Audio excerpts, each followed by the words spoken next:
పూర్లోని Medicover హాస్పిటల్స్లో వైద్యులు ప్రాణాపాయ స్థితిలో ఉన్న ఇద్దరు చిన్నారులకు క్లిష్ట శస్త్రచికిత్సలు విజయవంతంగా నిర్వహించారు.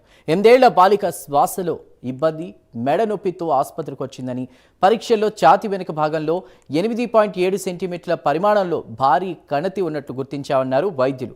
ఇది ప్రధాన రక్తనాళమైన అయోర్టా స్పైనల్ కార్డ్కు అత్యంత సమీపంలో ఉండడంతో పరిస్థితి ప్రమాదకరంగా మారిందని చెప్పారు.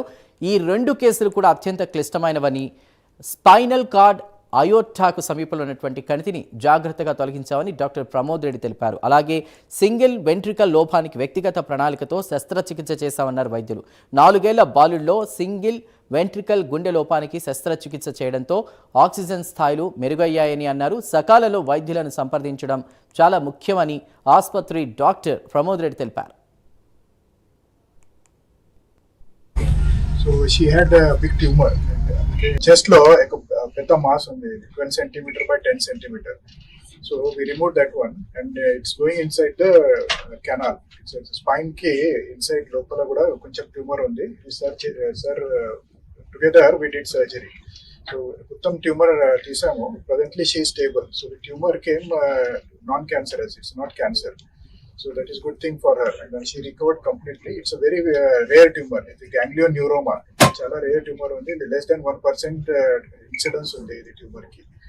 So future lo she has to do scanning, repeated scanning cheyala. Tarvata if it recurs, very less chances recurrence ki chances takku undi. Recurrence ki chances unte treatment cheyala, but very less than 1% because mottam 99% tumor tesamu.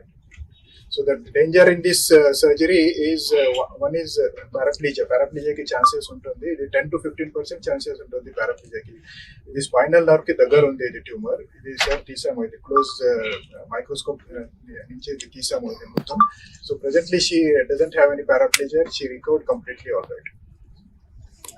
Actually వెన్నుపూస నరం నుంచి నరాలు బయటకు వస్తాయి మనం rest of the body supply చేయడానికి. So ఆ course లో ఏమైందంటే ఆ పాపకి ఆ నరం నుంచి ట్యూమర్ వచ్చింది పెద్దది. సో అదేమైందంటే అది స్పైనల్ కార్డ్ అంటే వెన్నుపూస లోపలికి వెళ్తుంది, దాంట్లో పాటు చెస్ట్ లోపలికి కూడా వస్తుంది. కాబట్టి చెస్ట్ లోకి వచ్చే చాలా ఎక్కువ ఉందన్నమాట ఆమెకి. సో దీన్ని ఏంటంటే మళ్ళీ మనం మల్టీ మొడాలిటీ అంటే 2 ఫీల్డ్స్ 2 స్పెషాలిటీస్ కలిపి ఆపరేట్ చేసాము పాపకి. ఆపరేట్ చేసి we could give a good result, మంచి రిజల్ట్ ఇవ్వగలిగాం. సో కంబైన్డ్ ప్రొసీజర్ లో ఏంటంటే సార్ మొత్తం చెస్ట్ లో ఉన్న ట్యూమర్ అంతా తీసేశారు. చెస్ట్ లో నుంచి స్పైనల్ కార్డ్ లోకి వెళ్లే ట్యూమర్, వెన్నుపూసలోకి వెళ్లే ట్యూమర్ ని మొత్తము న్యూరో సర్జరీ మేము కలిపి తీసామన్నట్టు. సో దీంట్లో ఏంటంటే సార్ చెప్పినట్టు చాలా రేర్ ట్యూమర్ అది. అండ్ యూజువల్లీ అంటే యాజ్ టైం ప్రోగ్రెసెస్ బాగానే ఉంటుంది వాళ్ళకి. కొంతమందికి ఏంటంటే క్యాన్సరస్ ఉంటే ఏంటంటే మళ్ళీ అది పెరగడం అట్లా అవుతుంది. ఇది అంత ఎక్కువ ఉండదు ఈ పేషెంట్స్ కి. కాకపోతే క్లోజ్ మానిటరింగ్ చేసుకోవాలి. అండ్ రిజల్ట్ కూడా ఏంటంటే పాపకి పోస్ట్ సర్జరీ కూడా షీజ్ కాళ్ళలో కానీ పవర్ అంతా బాగుంది. పేషెంట్ వచ్చింది ఎదుగుదల లేదు అని, పైగా కొంచెం నడుస్తూ పడిపోతుంది అనే కంప్లైంట్ తో వచ్చారు. అండ్ పాపం వాళ్ళు 2-3 హాస్పిటల్ తిరగడం జరిగింది.